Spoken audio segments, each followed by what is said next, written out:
রিঙ্কু সিং নাকি শিবম দুবে শ্রীলঙ্কা সফরে যাচ্ছে ভারতীয় দল।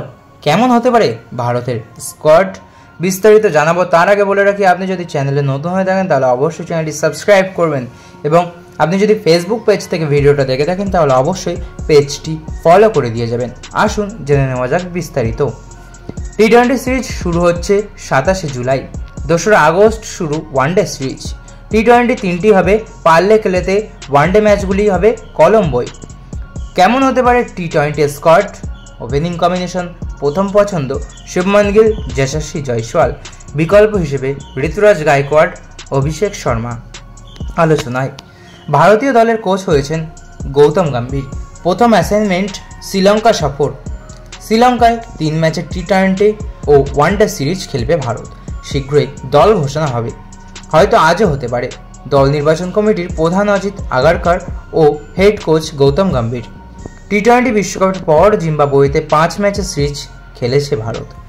সেখানে তরুণ দল পাঠিয়ে 4-1 ব্যবধানে জয় পেয়েছে তারা। সেই স্কোয়াডের অনেকেই জায়গা করে নেবেন শ্রীলঙ্কা সফরেও। রোহিত শর্মা, বিরাট কোহলি, রবীন্দ্র জাদেজা বিশ্বকাপের পরই টি-20 ফরম্যাটকে দেশের জার্সিতে বিদায় জানিয়েছেন। কেমন হতে পারে শ্রীলঙ্কা সফরের স্কোয়াড? টি-20 ফরম্যাটে বিরাট, রোহিত জাদেজা নেই। ওয়ানডে সিরিজে বিশ্রাম দেওয়া হবে রোহিত শর্মা, বিরাট কোহলি, জসপ্রীত বুমরাকেও। তবে বিশ্বকাপের বাকি সিনিয়র প্লেয়াররা ফিরছেন, ফলে জিম্বাবুয়েতে ভালো খেললেই জায়গা ধরে রাখা যাবে, এই নিশ্চয়তা নেই। প্রথম সুযোগ কাজে লাগাতে ব্যর্থ রিয়ান পরাগ, তুষার দেশপান্ডেরা। সাই সুদর্শন, অভিষেক টি-20তে ব্যাটিংই পাননি। ধ্রুব জুরেলেরও সেই অর্থে নজর কাটতে পারেননি। এই সিরিজে ঋষভ পন্থ ফিরলেও দ্বিতীয় কিপার হিসেবে থাকছেন সঞ্জু স্যামসন। টি-20 সিরিজ শুরু হচ্ছে 27 জুলাই, 2রা আগস্ট শুরু ওয়ানডে সিরিজ। টি-20 তিনটি হবে পারলে খেলেতে, ওয়ানডে ম্যাচগুলি কলম্বোয়। কেমন হতে পারে টি-20 স্কোয়াড? ওপেনিং কম্বিনেশন প্রথম পছন্দ আগেই বললাম, শুভমান গিল ও যশস্বী জয়সওয়ালই হতে পারে। জিম্বাবুয়েতেও সীমিত সুযোগে নজর কেড়েছেন তারা। শেষ ম্যাচে বিশ্রাম দেওয়া হয়েছিল অভিষেক শর্মার। এই সিরিজেই অভিষেক একটি সেঞ্চুরি রয়েছেন তার, বল হাতে উইকেটও নিয়েছেন তিনি। নিঃসন্দেহে তাকে নিয়ে জোরালো আলোচনা হবে। জাদেজা না থাকায় অক্ষরের সঙ্গে অভিষেককে দ্বিতীয় স্পিন বোলিং অলরাউন্ডার হিসেবে রাখা হতে পারে। সেক্ষেত্রে ঋতুরাজ হয়তো থাকবেন। স্পিন আক্রমণে কুলদীপের সঙ্গে আসতে পারেন রবি বিষ্ণই, ধারাবাহিক ভালো পারফর্ম করছেন। যজুবেন্দ্র চাহালের পক্ষে টিমে জায়গা করে নেওয়া কঠিন। পেস বোলিংয়ে সিরাজ, অর্শদীপরা ফিরছেন, সঙ্গে থাকছেন হার্দিক পান্ডিয়া। ফলে বিকল্প পেসার হিসেবে যদি আর কাউকে নেওয়া হয়, সেক্ষেত্রে লড়াই মুকেশ কুমার এবং আবেশ খানের মধ্যে। মুকেশ ধারাবাহিক ভালো ফর্ম করছেন, আবেশের ব্যাটিংয়ের হাতও ভালো।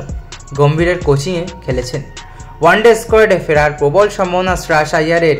ওয়ানডে বিশ্বকাপে দুর্দান্ত খেলেছিলেন তিনি। ইংল্যান্ডের বিরুদ্ধে ঘরের মাঠে টেস্ট সিরিজের চোটের জন্য 2 ম্যাচের পরই সরে দাঁড়াতে হয়। ফিট হয়ে ফেরার পর ঘরোয়া ক্রিকেট না খেলা নিয়ে বোর্ডের রোষে পড়েন তিনি। যদিও রঞ্জি ট্রফি সেমিফাইনাল ও ফাইনাল খেলেছিলেন, বোর্ডের কেন্দ্রীয় চুক্তি থেকে অবশ্য বাদ পড়েছিলেন তিনি। আইপিএলে দুর্দান্ত পারফর্ম করেছেন, ক্যাপ্টেন হিসেবে কেকেআরকে চ্যাম্পিয়নও করেছেন তিনি। এবার ওয়ানডে স্কোয়াডে ফেরার সম্ভাবনা প্রবল রয়েছে শ্রেয়াস আইয়ারের। তেমনই ওয়ানডেতে ফিরতে চলেছেন লোকেশ রাহুলও। ফিনিশারের ভূমিকায় অবশ্য রিঙ্কু সিং বনাম শিবম দুবে লড়াই জারি। হার্দিক স্কোয়াডে থাকায় শিবমের সম্ভাবনা ক্ষীণ, কারণ তাকে মূলত অলরাউন্ডার হিসেবেই রাখা হয়। যদিও তার ব্যাটিং, স্ট্রাইক রেট কিংবা বোলিং কোনোটাই ধারাবাহিক নয়, ফিল্ডিংয়ের দিক থেকেও পিছিয়ে। ফলে রিঙ্কু সিংয়ের সম্ভাবনাই বেশি স্কোয়াডে থাকার। তো বন্ধুরা, এই ছিল আজকের ভিডিও। আশা করি ভালো লেগেছে। ভালো লাগলে অবশ্যই একটি লাইক করবেন এবং আপনার কী মতামত কমেন্ট বক্সে অবশ্যই জানিয়ে যাবেন, এবং এরকম নিত্য নতুন ভিডিও পেতে আমাদের চ্যানেলটি অবশ্যই সাবস্ক্রাইব করবেন। ধন্যবাদ।